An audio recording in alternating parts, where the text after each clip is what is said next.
Shalom, selamat hari Sabat bagi kita semuanya. Puji Tuhan saudaraku, satu Sabat kita lebih dekat lagi kepada kedatangan Tuhan. Saat ini kita akan merangkumkan pelajaran sekolah Sabat kita yang lalu. Sebelumnya mari kita tunduk kepala berdoa sejenak. Bapa di sorga, kami siap untuk mendengarkan firman Tuhan. Apa yang kami pelajari sepanjang minggu yang lalu, dan biarlah kami diingatkan kembali, kami dikuatkan, kami dihibur, dan dipersiapkan untuk menyambut berkat yang lebih besar. Urapi hamba-Mu yang menyampaikan, dalam nama Yesus kami berdoa dan mengucap syukur. Amin. Saudaraku yang kasih dalam Tuhan, ada satu yang mahal di dunia ini yang hilang oleh karena dosa dan kejahatan. Apa itu saudara? Adalah istirahat. Sejak manusia jatuh dalam dosa, dia harus berpeluh dengan kerja keras, bahkan kekurangan waktu, apalagi di zaman sekarang ini. Sulitnya untuk mendapatkan makanan, minuman di dalam perekonomian yang carut-marut. Sulitnya untuk mendapatkan istirahat oleh karena hiruk pikuk di atas dunia ini. Namun sekarang kita mau belajar kembali apa yang kita sudah pelajari satu minggu ini. Bebas untuk istirahat. Di dalam ayat hafalan kita, Mazmur 27 ayat yang pertama, Tuhan adalah terangku dan keselamatanku. Kepada siapakah aku harus takut? Tuhan adalah benteng hidupku. Terhadap siapakah aku harus gentar? Melalui ayat hafalan ini kita bisa melihat, bila mana kita bersama dengan Tuhan, tidak ada yang perlu ditakutkan dan dikhawatirkan di atas dunia ini. Bila mana kita dalam kebenaran, saudara-saudaraku, kita kembali pada waktu Yesus datang ke dunia ini. Yesus dalam kehadirannya di dunia membawa berkat yang luar biasa. Sukacita bagi banyak orang, yang sakit disembuhkan, mereka yang berduka dihiburkan, bahkan ada kebangkitan. Kesembuhan, kekuatan, penghiburan dari kesusahan dunia ini diambil oleh Allah. Digantikan dengan sukacita. Saudara-saudaraku, perlunya istirahat yang cukup. Ini sangat penting, baik secara jasmani maupun rohani. Istirahat secara fisik meningkatkan kekebalan tubuh. Kita juga membutuhkan istirahat mental. Saudara-saudaraku yang kasih dalam Tuhan, saya dalam pengalaman bila mana sudah capek seharian, bahkan kadang oleh karena banyaknya persiapan-persiapan yang harus dilakukan sampai malam, bila mana sudah mulai ada flu, mulai ada rasa demam, ini menandakan tubuh terlalu lelah. Dan apa yang saya lakukan dalam kehidupan saya, kebiasaan saya ambil waktu untuk istirahat. Ternyata istirahat itu adalah obat yang manjur. Tadinya maaf kalau sudah flu berat, bercucuran, tapi setelah kita ambil waktu istirahat, kita bangun, minum air yang cukup, kembali segar. Ini adalah bukti betapa pentingnya istirahat. Ingat, selama kita berada di dunia yang berdosa ini, tidak ada jaminan kesehatan selamanya. Sekali lagi saya katakan, bahwa selama kita di dunia ini, tidak ada jaminan kesehatan selamanya. Seberapa rajin pun kita mengikuti prinsip-prinsip kesehatan. Karena tubuh kita ini sudah diwariskan oleh akibat dosa dari nenek moyang kita yang pertama. Lemah menghadapi cuaca, menghadapi polusi, menghadapi terik matahari, hujan yang lebat, dan lain sebagainya. Saudara yang kasih, kabar baiknya adalah bahwa Allah dapat memberikan kepada kita istirahat.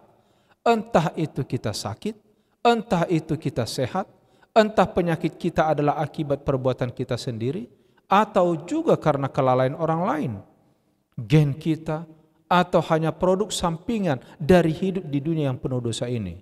Tapi Tuhan tahu bagaimana memberikan kepada kita istirahat. Jadi saudaraku yang kasih dalam Tuhan, kita perlu untuk mempertahankan hidup sehat, pola hidup sehat. Tetapi ingat saudaraku, ada juga akibat-akibat dari di luar kemampuan kita yang boleh kita rasakan di atas dunia ini. Adalah sumber, ya, Allah kita adalah sumber kesehatan, kesembuhan. Bila mana dalam Markus 2 diceritakan bagaimana Yesus menyembuhkan orang lumpuh yang diturunkan melalui atap. Yesus menyembuhkan sampai ke akar-akarnya, bukan hanya sekedar penyakitnya. Kenapa saudara-saudaraku? Ya, kalau Allah yang menyembuhkan, kita disembuhkan secara fisik dan secara rohani. Kadang-kadang kita harus menunggu pagi kebangkitan untuk mengalami kesembuhan fisik sekaligus pada waktu kedatangan Yesus yang kedua kali. Saudara-saudaraku yang kasih dalam Tuhan, jangan sampai kita salah menilai, salah menghakimi. Tidak semua orang, walaupun hidup dalam kebenaran, mereka setia kepada Tuhan, tidak mengalami sakit. Ini hal-hal yang perlu, ya, kita, ya, pikirkan agar hidup kita ini seimbang. Jangan sampai ada ekstrim di dalam statement kita dalam hidup ini. Sebab ada kuasa lain di atas dunia ini yang mengganggu kehidupan manusia. Tetapi ingat, sekalipun kuasa kegelapan akan membuat saudara dan saya menderita, tetapi satu kali kelak Tuhan menyempurnakan semua, kesembuhan jasmani dan juga kesembuhan rohani. Ada orang yang datang membawa kepadanya seorang lumpuh yang digotong oleh 4 orang. Markus pasal 2 ayat 3-5. Tetapi mereka tidak dapat membawa kepadanya karena orang banyak itu. Lalu mereka membuka atap yang di atas Yesus berada. Sesudah terbuka mereka menurunkan tilam tempat orang lumpuh itu terbaring. Ketika Yesus melihat iman mereka, ini yang perlu saudara. Berkatalah Yesus kepada orang lumpuh itu, "Hai anakku, dosamu sudah diampuni." Saudaraku yang kasih dalam Tuhan, penyakit disebabkan oleh depresi yang melanda dunia ini. Ini menurut WHO. Ada banyak sekarang penyakit yang disebabkan oleh depresi. Dibuat contoh adalah Elia. 1 Raja-Raja 18-19. Melarikan diri karena ketakutan, depresi. Depresi adalah merupakan satu kontributor utama beban penyakit global sekarang ini. Depresi diam-diam menguasai kita dan memperkuat cengkramannya menyerang begitu cepat sehingga setelah peristiwa emosional fisik yang menguras tenaga, kita bisa jatuh sakit. Saudara-saudara yang kasih, saya rasakan itu. Ya, kita sebagai gembala ini, sebagai pendeta, tidak mudah saudara. Tidak mudah. Tapi karena ini adalah panggilan, saya terima. Saya mau menerima, menderita bersama Tuhan. Untuk membawa umat-umat Tuhan bertemu dengan Allah yang mulia. Saudaraku, jangan pernah, kadang-kadang orang meremehkan pendeta. Bahkan mengkritik pendeta keterlaluan. Dan seolah-olah pekerjaan pendeta itu sangat ringan. Kalau saja seorang pendeta melakukan tugasnya dengan baik, saudara yang kasih dalam Tuhan, pekerjaan kependetaan ini adalah pekerjaan pengorbanan. Pekerjaan pelayanan. Saudara-saudaraku yang kasih, sama seperti Elia. Dia harus berdiri di hadapan orang banyak yang menentang, yang tidak peduli kepada kebenaran. Dia harus membuktikan imannya di hadapan orang banyak. Dia berdiri sendirian di atas Bukit Karmel. Dan kita tahu ceritanya, bagaimana Elia menang di hadapan Tuhan. oleh karena di hadapan manusia, oleh karena apa? Oleh karena imannya. Tetapi jangan lupa, betapa sering kita mengalami seperti Elia yang baru saja dalam kejayaan, keperkasaan iman, dalam keberanian yang luar biasa teguh membuktikan kebesaran Allah. Sama seperti Elia di Gunung Karmel, membunuh nabi-nabi palsu. Tapi tahu saudara, setelah itu tidak lama kemudian Elia lari ketakutan karena ancaman seorang wanita yang bernama Isabel. Dalam 1 Raja-Raja 18 ayat 36-37, kemudian pada waktu mempersembahkan korban petang, tampillah Nabi Elia berkata, "Ya Tuhan Allah Abraham, Ishak dan Israel, pada hari ini biarlah diketahui orang bahwa Engkaulah Allah di tengah-tengah Israel, bahwa aku ini hamba-Mu, dan bahwa atas firman-Mu lah aku melakukan segala perkara ini. Jawablah aku ya Tuhan, jawab aku, supaya bangsa ini mengetahui bahwa Engkaulah Allah ya Tuhan, dan Engkaulah yang membuat hati mereka tobat kembali." Di sini kita melihat bahwa Elia sedang meminta Tuhan memberikan kekuatan, membuktikan bahwa dia adalah Allah yang benar, Allah yang perkasa, dan Elia diutus oleh Tuhan. Dan apa yang terjadi?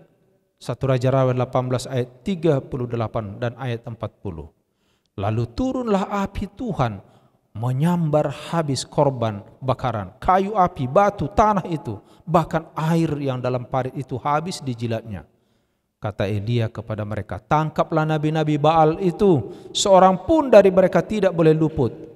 Setelah ditangkap, Elia membawa mereka ke sungai Kison dan menyembelih mereka semua di sana. Kemenangan, kejayaan, saudaraku, oleh karena keyakinan, iman dan kebenaran yang dimiliki Elia. Tetapi dalam 1 Raja-Raja 19 ayat 2-3, maka Isabel menyuruh seorang suruhan mengatakan kepada Elia, "Beginilah kiranya para Allah menghukum aku, bahkan lebih lagi daripada itu, jika besok kira-kira pada waktu ini aku tidak membuat nyawamu seperti nyawa salah seorang dari mereka itu." Perhatikan kalimat berikut, "Maka takutlah Elia, lalu bangkit dan pergi menyelamatkan nyawanya." Saudara yang kasih dalam Tuhan, Elia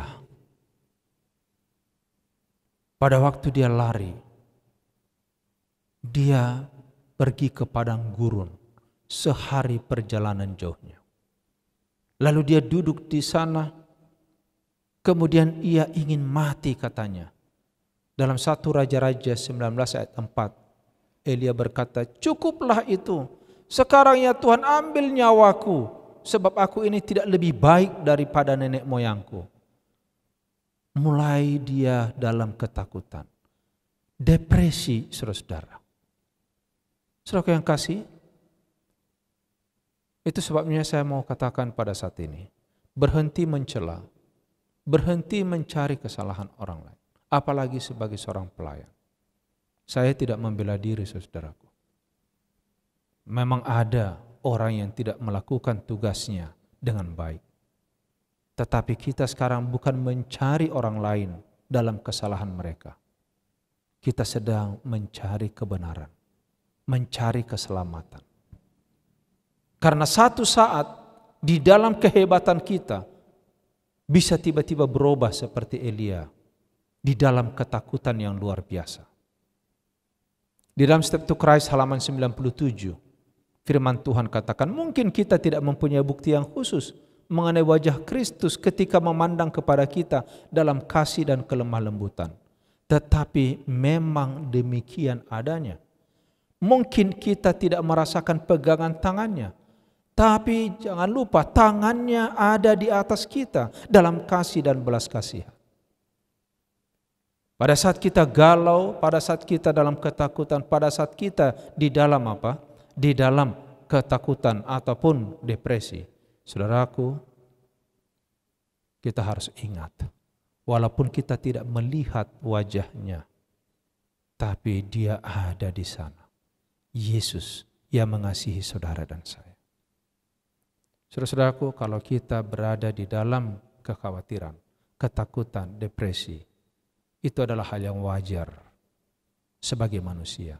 Tetapi sekarang ingat, ada Tuhan, ada Allah, ada Yesus yang tidak kelihatan itu sedang bersama dengan kita, memberikan kekuatan. Ada saatnya kita merasa sendirian, tetapi sebenarnya tidak sesungguhnya. Makanya dalam 1 Raja-Raja 19 ayat 13-14, maka datanglah suara kepada Elia bunyinya, apa kerjamu di sini, hai Elia? Jawabnya, aku bekerja segiat-giatnya bagi Tuhan, Allah alam semesta, karena orang Israel meninggalkan perjanjianmu, meruntuhkan mesbah-mesbahmu, membunuh nabi-nabimu dengan pedang. Hanya aku sendirilah yang masih hidup dan mereka ingin mencabut nyawaku. Ada kalanya kita merasa hanya kita yang benar, hanya kita yang hidup dalam jalan Tuhan, hanya kita orang yang tinggal sendirian di dalam apa? Di dalam kebenaran ini. Hei saudara, kita tidak sendirian. Inilah jawab Tuhan kepada Nabi Elia. 1 Raja-Raja 19 ayat 18. Tetapi aku akan meninggalkan 7.000 orang Israel, yakni semua orang yang tidak sujud menyembah Baal dan yang mulutnya tidak mencium dia. Jadi saudaraku yang kasih dalam Tuhan, sejauh mata memandang itu sangat sedikit yang bisa kita tembus, tapi Tuhan lebih tahu. Makanya jangan depresi. Jangan menganggap diri benar juga. Saudara-saudara yang kasih, Allah tidak pernah meninggalkan umatnya. Ia menyediakan istirahat bagi mereka. Allah mengatur perjalanan hidup manusia sesuai dengan ritme Allah dan menerima perhentiannya. Jadi kita harus terima di sini ada satu kata yang baik, adalah ritme. Artinya kita harus sesuaikan dengan cara Tuhan, dengan cara Allah. Kadang-kadang kita ini lupa, sekalipun kita di dalam kebenaran, apa yang kita lakukan itu, walaupun ada tantangan di sana, Tuhan izinkan. Sedang melatih kita, sedang menguji kita. Saudara-saudara yang kasih, kesimpulan dalam pelajaran sekolah Sabat yang 1 minggu ini, tulisan hamba Tuhan dalam In Heavenly Places, halaman 120. Ingat, di dunia yang berdosa ini tidak ada yang sempurna, tidak ada yang ideal, tidak ada yang adil. Semua berubah-ubah, selalu berubah-ubah. Tetapi perubahan keadaan tidak memiliki kekuatan untuk mengubah hubungan kita dengan Tuhan. Ini yang paling baik, saudara-saudara. Sekalipun suasana berubah-ubah, tapi ingat, jangan pernah hubungan kita berubah dengan Tuhan. Dia sama kemarin, hari ini dan selamanya. Dia meminta kita untuk memiliki keyakinan yang tidak meragukan kasih-Nya. Di sini sebenarnya. Jadi saudaraku yang kasih dalam Tuhan, mungkin di depan mata kita melihat banyak kekurangan, banyak kesalahan, banyak hal-hal yang tidak ideal, yang tidak adil. Saudara-saudara ingat, Allah hakim kita. Yang dituntut Tuhan adalah hubungan pribadi kita dengan Dia. Jangan rusak. Karena itu adalah urusan Tuhan bagi dunia ini. Kita yang penting bagaimana kita menjalin hubungan dengan Tuhan. Tetaplah memandang kepada Yesus. Persembahkan doa dalam hati, dalam iman, memegang kekuatannya. Ya. Apakah engkau memiliki perasaan yang jelas ataupun tidak? Saudara, kadang-kadang kita seperti orang bodoh ini, dilihat dunia. Kita setia sama Tuhan, kita tetap bergantung kepada Tuhan, kita melakukan kehendak Tuhan, walaupun kita tidak lihat. Karena di sini bicara iman. Itulah sebab dikatakan tadi, sekalipun engkau dalam perasaanmu itu melihatnya jelas atau tidak, mari kita tetap memandang kepada Yesus di dalam iman. Selected Messages, volume 2, halaman 242. Bebas untuk istirahat. Inilah kerinduan Tuhan kepada saudara dan saya. Dan bagaimana itu bisa terjadi? Saudara yang kasih, kalau kita mempunyai hubungan yang baik dengan Tuhan. Dan saya yakin orang yang punya hubungan baik dengan Tuhan berusaha memperbaiki hubungannya dengan orang lain. Mazmur 27 ayat 1 sekali lagi ayat hafalan kita. Tuhan adalah terangku dan keselamatanku. Kepada siapakah aku harus takut? Tuhan adalah benteng hidupku, terhadap siapakah aku harus gemetar? Baiklah kita setia bergantung kepada Tuhan agar kita bebas untuk beristirahat. Tuhan memberkati kita. Kita bersatu dalam doa. Bapa di surga, terpuji nama-Mu. Terima kasih firman Tuhan yang indah sepanjang 1 minggu ini. Sekalipun kami dalam dunia ini penuh dengan penderitaan, penuh dengan tantangan, pencobaan dan godaan. Tapi bila mana kami bergantung kepada Tuhan, menaruh iman kami kepada Tuhan, tidak ada yang perlu kami takutkan, tidak ada yang perlu kami ragukan.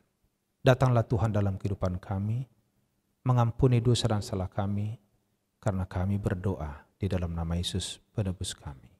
Amin.